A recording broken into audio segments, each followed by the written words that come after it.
Assalamualaikum warahmatullahi wabarakatuh. Salam solusi, solusi untuk berdiskusi. Perkenalkan, saya Aiwidari dengan NIM 0601232023. Saya mahasiswa Ilmu Perpustakaan Fakultas Ilmu Sosial Universitas Islam Negeri Sumatera Utara. Di video kali ini saya akan menjelaskan tentang hak asasi manusia. Sejarah telah mengungkapkan bahwa Pancasila adalah jiwa seluruh rakyat Indonesia yang memberi kekuatan hidup kepada bangsa Indonesia serta membimbingnya dalam mengejar kehidupan lahir batin yang makin baik di dalam masyarakat Indonesia yang adil dan makmur.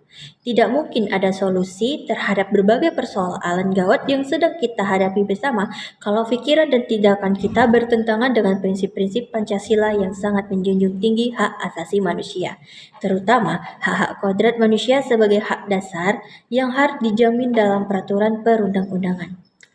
HAM adalah singkatan dari hak asasi manusia. Hak asasi manusia adalah hak-hak yang melekat pada setiap individu hanya karena mereka adalah manusia, tanpa memandang ras, agama, jenis kelamin, ataupun status sosial. Hak asasi manusia meliputi hak-hak dasar seperti hak atas kehidupan, kebebasan, dan martabat manusia. Prinsip-prinsip hak asasi manusia diatur dalam berbagai dokumen internasional seperti Deklarasi Universal Hak Asasi Manusia yang disahkan Perserikatan Bangsa-Bangsa pada tahun 1948. Hak asasi manusia penting untuk melindungi martabat dan kebebasan setiap individu. Ruang lingkup hak asasi manusia mencakup berbagai aspek kehidupan individu yang dilindungi oleh prinsip-prinsip hak asasi manusia. Beberapa ruang lingkup utama HAM meliputi yang pertama adalah hak-hak sipil dan politik. Meliputi hak-hak seperti kebebasan berpendapat, kebebasan beragama, hak atas kehidupan pribadi, hak untuk tidak disiksa, hak atas keadilan yang adil, dan hak untuk berpartisipasi dalam proses politik. Yang kedua adalah hak-hak ekonomi, sosial, dan budaya. Meliputi hak-hak seperti hak atas pekerjaan yang layak, hak atas pendidikan, hak atas perumahan layak, hak atas kesehatan, dan hak atas kebudayaan. Yang ketiga adalah hak-hak kolektif. Meliputi hak-hak kelompok atau komunitas tertentu seperti hak-hak pribumi, hak-hak perempuan, hak-hak anak, dan hak-hak minoritas. Yang keempat, hak-hak lingkungan hidup. Hak asasi manusia juga meliputi hak untuk hidup dalam lingkungan yang sehat dan berkelanjutan, serta hak untuk melibatkan diri dalam keputusan yang memenuhi lingkungan.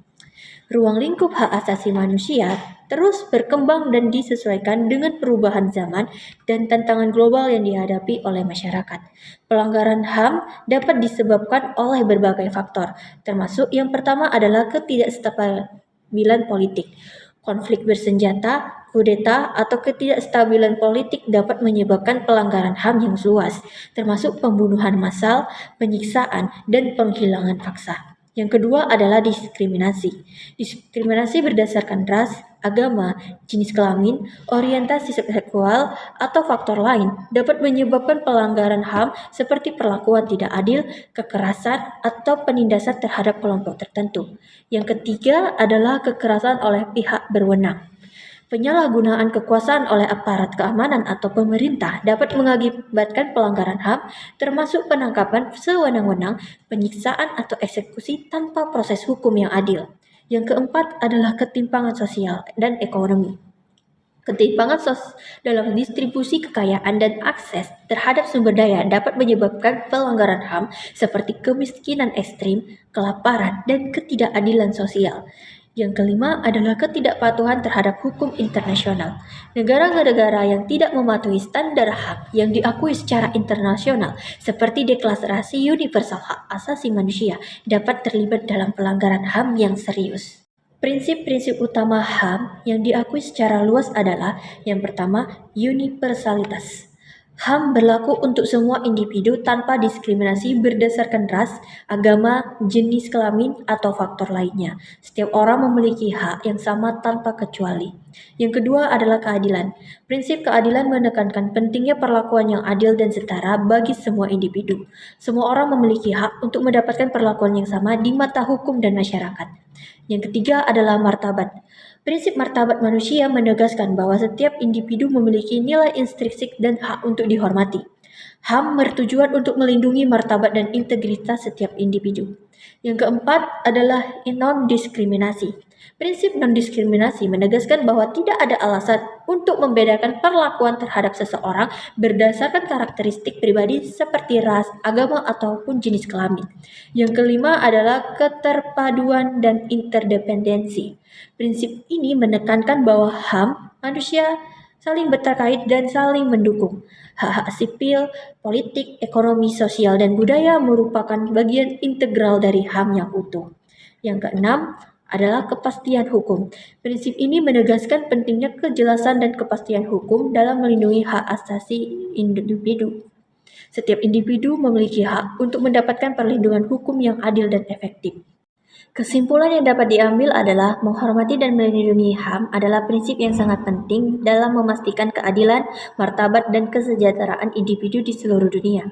Dengan memberikan perlindungan yang kuat terhadap hak-hak dasar setiap individu, kita dapat hanya menegakkan nilai-nilai kemanusiaan yang mendasar, tetapi juga menciptakan fondasi yang kokoh untuk masyarakat yang adil, demokratis, dan berbudaya. Menghormati HAM berarti mengakui nilai intrinsik setiap individu tanpa memandang perbedaan ras, agama, jenis kelamin, atau status sosial.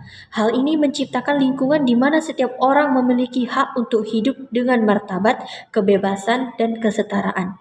Dengan demikian, menghormati HAM membantu membangun masyarakat yang inklusif di mana setiap individu memiliki kesempatan yang sama untuk berkembang dan mencapai potensi penuhnya. Melindungi HAM juga penting untuk mencegah penindasan, diskriminasi, dan kekerasan terhadap individu yang rentan. Dengan memberikan perlindungan hukum yang kuat terhadap hak dasar seperti hak atas hidup, kebebasan berpendapat, dan keadilan yang adil, kita dapat menciptakan sistem yang menjaga keadilan, kebebasan, dan kesejahteraan bagi semua warga negara. Secara keseluruhan, menghormati dan melindungi HAM bukan hanya tanggung jawab moral, tetapi juga merupakan investasi dalam membangun masyarakat yang berkelanjutan dan beradab. Dengan memastikan bahwa hak-hak dasar setiap individu dihormati dan dilindungi, kita membangun fondasi yang kuat untuk perdamaian, keadilan, dan kemajuan bagi seluruh umat manusia. Penjelasan ini memunculkan sebuah pertanyaan, yaitu bagaimana pelaksanaan HAM di Indonesia versus bagaimana menurut saudara, apakah ada keluhan masyarakat tentang HAM di Indonesia? Apa solusi yang harus dilakukan? Pertama, perkembangan HAM terjadi di seluruh dunia, termasuk juga di Asia yang merupakan benua di mana negara Indonesia berdiri. Perkembangan HAM di Asia belum mempunyai piagam tentang hak asasi manusia seperti negara-negara Eropa, Afrika, maupun Amerika. Kuatnya tradisi dan agama-agama besar di kebanyakan negara-negara Asia menjadi alasan mengapa tidak adanya piagam. Selain itu, pengaruh agama dan tradisi menjadi pengaruh bagi pola pikir atau pola tindak dan juga sikap sebagian besar dari negara-negara yang ada di Asia. Langkah-langkah yuridis yang diambil untuk mempercepat penghormatan atas HAM yaitu pada tahun 1928 di New Delhi pernah diselenggarakan Seminar on Approaches to Human Rights in the Asia yang diselenggara di United Nations University, Tokyo, UNESCO Paris, dan Center the Human Rights Education and Research New Delhi. Dalam seminar ini diambil beberapa kesimpulan yaitu hubungan HAM dengan kemiskinan antara lain ditegaskan tentang peranan negara dan lembaga sosial dalam mengawasi pelanggaran HAM. Pelanggaran HAM dalam masyarakat tidak mampu dalam dimensi regional dan internasional, dan hubungan antar gerakan kemerdekaan dan hak menentukan nasibnya sendiri dalam menegakkan HAM.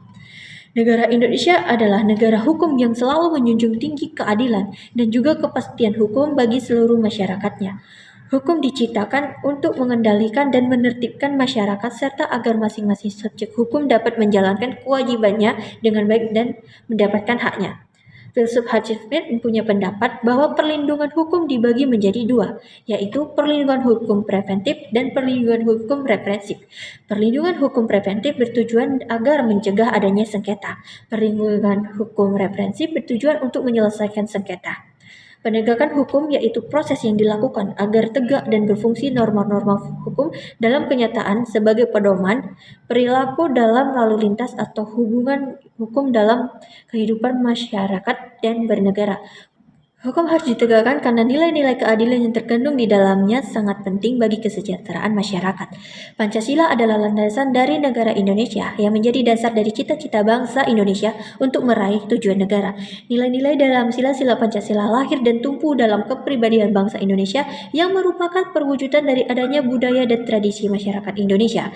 Pancasila dalam setiap silanya mengandung nilai-nilai luhur yang patut dijunjung tinggi oleh bangsa dan masyarakat Indonesia. Kedua, menurut Komnas HAM, ada beberapa keluhan yang masuk di data mereka pada Agustus 2023. Berikut lampiran data tersebut.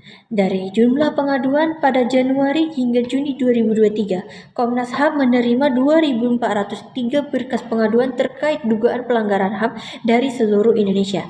Pada tahun 2022, Komnas HAM menerima 3.190 pengaduan kasus dengan rincian 2.891 kasus dilaporkan ke kantor pusat Komnas HAM dan 299 kasus disampaikan ke kantor perwakilan Komnas HAM. Wilayah terjadinya pelanggaran HAM.